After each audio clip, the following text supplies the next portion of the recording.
In this video, we'll discuss about the summer of 2025. A series of massive wildfires engulfed the forested regions surrounding Jerusalem, forcing evacuations, incinerating thousands of acres, and drawing the world's attention to a city already charged with religious, political, and historical significance. Night falls over Jerusalem's hills, but the sky is not dark. It glows an eerie orange. Flames claw at the forests of the Latrun and Jerusalem hills, devouring everything in their path. On the eve of Israel's Independence Day, a night usually reserved for fireworks and celebration, a very different fire rages uncontrollably. Highways are cut off by walls of heat. Families evacuate in haste, thousands forced to flee their homes in terror. Ash and smoke choke the air, where festive lights should have been. This is no ordinary wildfire. It's being called one of the largest in Israel's history. Around 20,000 dunams, approximately 5,000 acres of land, have already been reduced to cinders. Ancient olive groves and pine forests, including 70% of the famed Canada Park, lie in blackened ruin. Remarkably, no lives have been lost, but entire communities are scarred. The inferno even shut down national celebrations mid-step. In a cruel twist of fate, Israel's day of joy turned into a night of ominous glow, its people gripped by the same fear and chaos they have often seen from afar.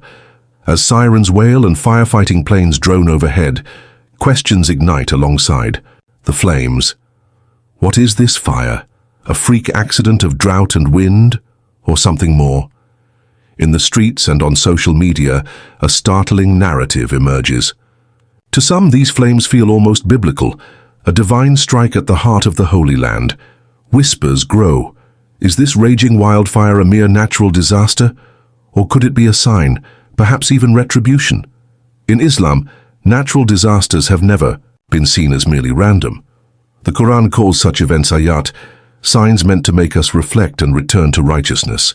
As the Jerusalem wildfire blazes, many Palestinians and observers cannot help but see the symbolism in the timing and location. With the agony of Palestine fresh and ongoing, the image of Israelis fleeing their homes in fear strikes a chord. Only months ago it was Palestinians in Gaza running from relentless fire and bombs. Now Israelis run from fire on their own land. Is this poetic justice delivered by the Almighty? On Palestinian and Arab social media, celebration and fury intermingle over the flames. Clips of the firestorm are shared with captions invoking God's justice. We ask God to protect our people.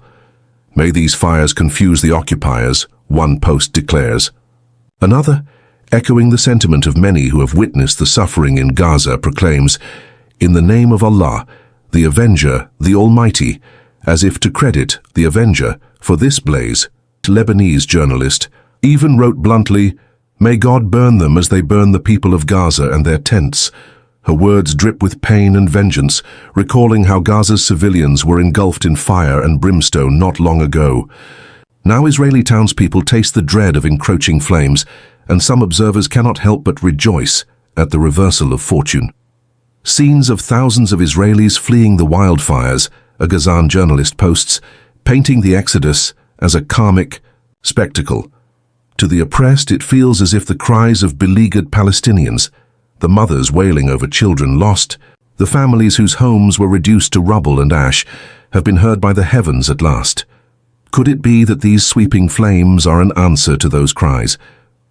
Israeli media and officials, meanwhile, scramble to explain the catastrophe in worldly terms. Prime Minister Benjamin Netanyahu thunders about Palestinian arsonists, quick to cast blame on enemy hands for the devastation. He even claims nearly 18 suspects were arrested for setting fires. That claim proved false. In truth, only a few arrests were made, and fire investigators pointed to a likely accident, perhaps an unattended campfire, sparking this inferno.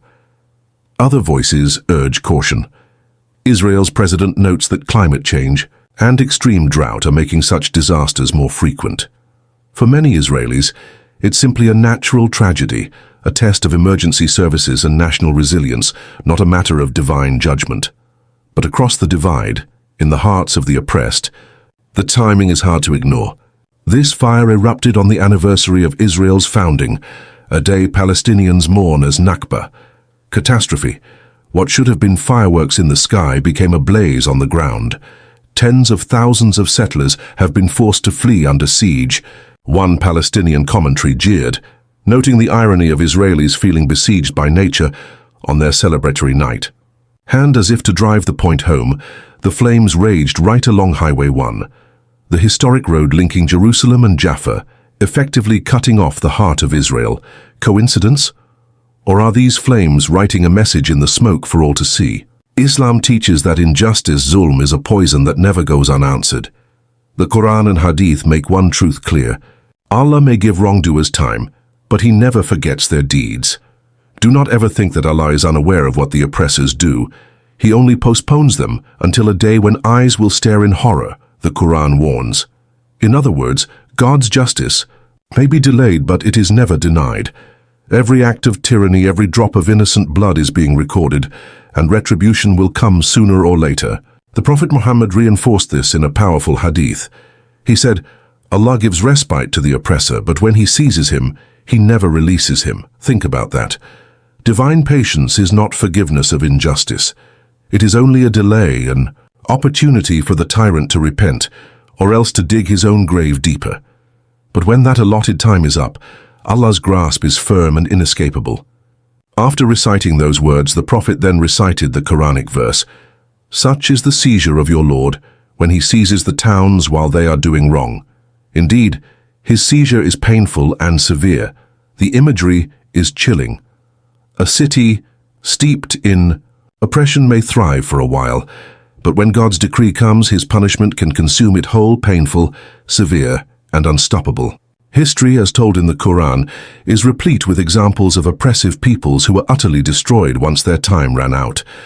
Recall Pharaoh, the arrogant tyrant who oppressed the Israelites, murdering their sons and enslaving their nation. He reigned with impunity for years, proclaiming himself a god. Yet when Allah's punishment came, it came in a way he never expected. Water. The mighty Pharaoh was drowned in the very sea he sought to control while chasing the innocents he tormented. So we seized him and his soldiers and cast them into the sea. See then what was the end of the wrongdoers, the Quran proclaims. His empire ended beneath the waves, a fitting end for one who thought himself above all powers. Consider also the ancient tribes of Ad and Thamud and the city of Sodom, powers of old known for their defiance and cruelty. The Quran reminds us that when they crossed all bounds, Allah swept them away with natural forces. Among them were those upon whom we sent a storm of stones. Some were overtaken by a mighty blast. Some we caused the earth to swallow, and some we drowned. Allah did not wrong them, but they wronged themselves. A howling wind obliterated Ad. A thunderous scream finished Thamud. The earth devoured Korah, Karun with his ill-gotten wealth, and the floodwaters of Noah and Moses' times wiped out the tyrants of their eras, fire, water, wind, quake.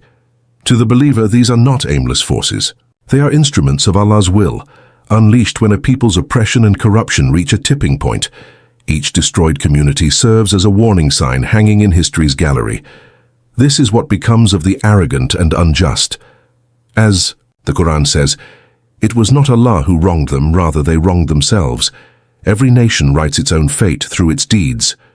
Zulm, oppression, is a sure path to ruin, if not immediately, then eventually, by the decree of the All-Just. Al-Adl. Now fast forward to today.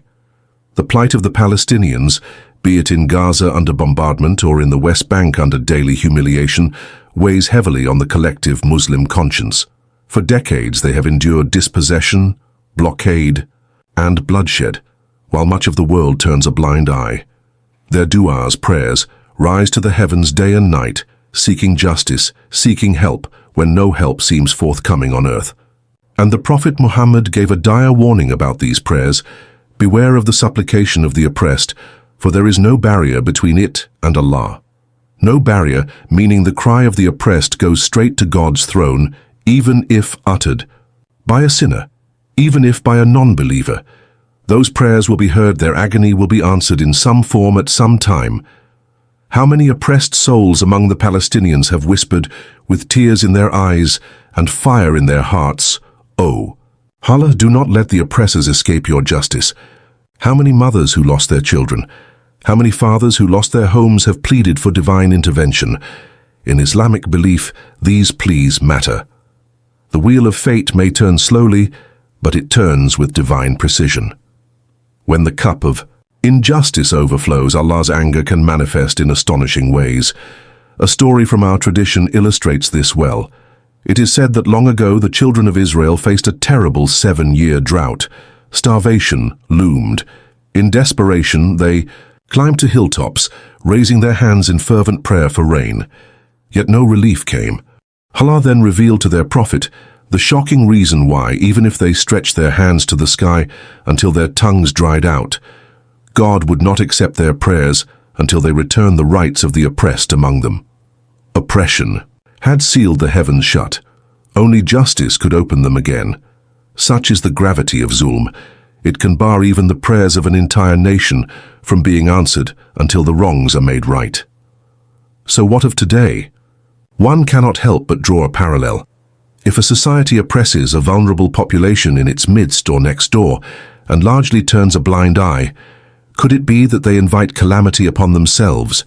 The Prophet taught that when wrongdoing is allowed to spread unchecked by those who have the power to stop it, Allah's punishment may seize the whole community. Innocent and guilty may suffer together in this world's trials, while in the hereafter, each soul is judged fairly. This is a sobering thought. Failing to stop injustice makes us complicit, and the consequences can engulf everyone. Standing before the charred remains of the forest, with the acrid smell of smoke in the air, it's hard not to feel a sense of cosmic justice, or at least cosmic irony.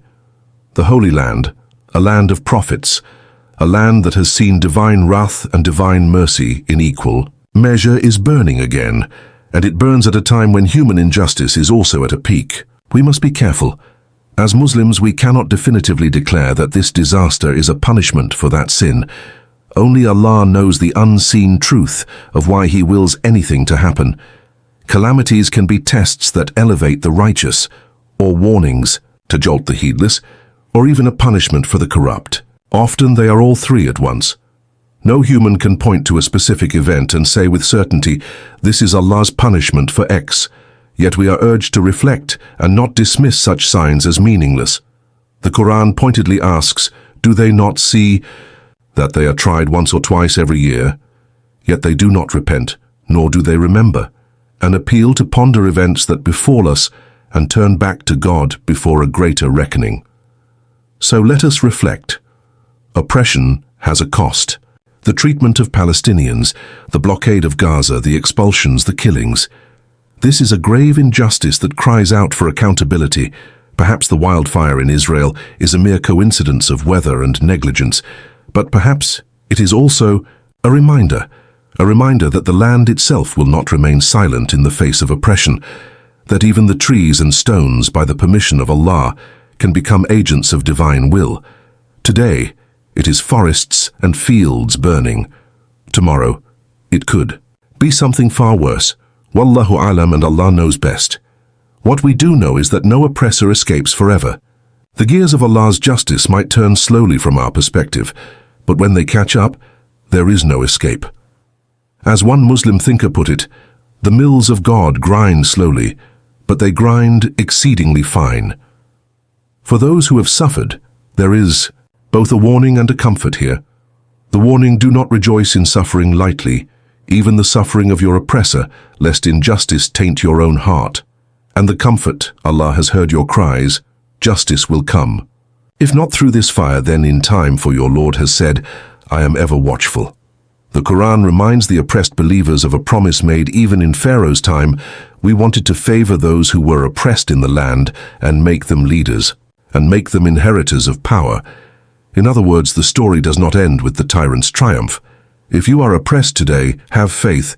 Allah may raise you up tomorrow and topple the tyrants as though they were hollow stalks of wheat in a fire. Look at the images of Israel's wildfire. Hills aglow with an angry fire. The symbols of statehood like parks and infrastructure turn to soot. Nature itself seems to scream for attention. It's as if the land is saying, enough, no more injustice, no more blood without consequence. The oppressor and the oppressed alike should heed this. If it is a warning, it is a merciful one, for trees and property can regrow and rebuild. But what if a greater storm is on the horizon, one that no iron dome can intercept? Earthquakes, storms, plagues, history shows us empires have fallen to less.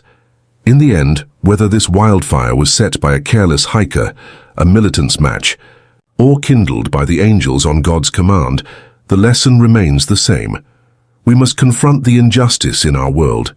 We must not be deaf to the cries of the oppressed, because Allah is not deaf to them. We must not be blind to the signs around us, because those signs may be the only warning we get before a greater punishment. Tonight, the fires in Jerusalem's hills have died down, embers cool under the dawn sky. The forests will heal with time, inshallah. But will the hearts heal? Will the oppressors of today take heed and change their ways before a greater fire consumes more than just trees? That is a question for us all. Allah's signs surround us in fire and water, in victory and defeat, in the rise and fall of nations. It's up to us to open our eyes. May Allah guide us to justice and truth. May He protect the innocent and hasten relief for the oppressed and for those who commit zulm. May He either guide them to repent or deal with them with the justice they deserve. For nothing escapes the reach of Allah's justice, even if it comes to pass after a long while. And Allah's justice, when it comes, is immeasurable, inescapable, and perfect. If you enjoyed our research, make sure to hit that like button, share, hit with your friends, and don't forget to subscribe to our channel for more awesome and informative content. Thanks a lot for being with us.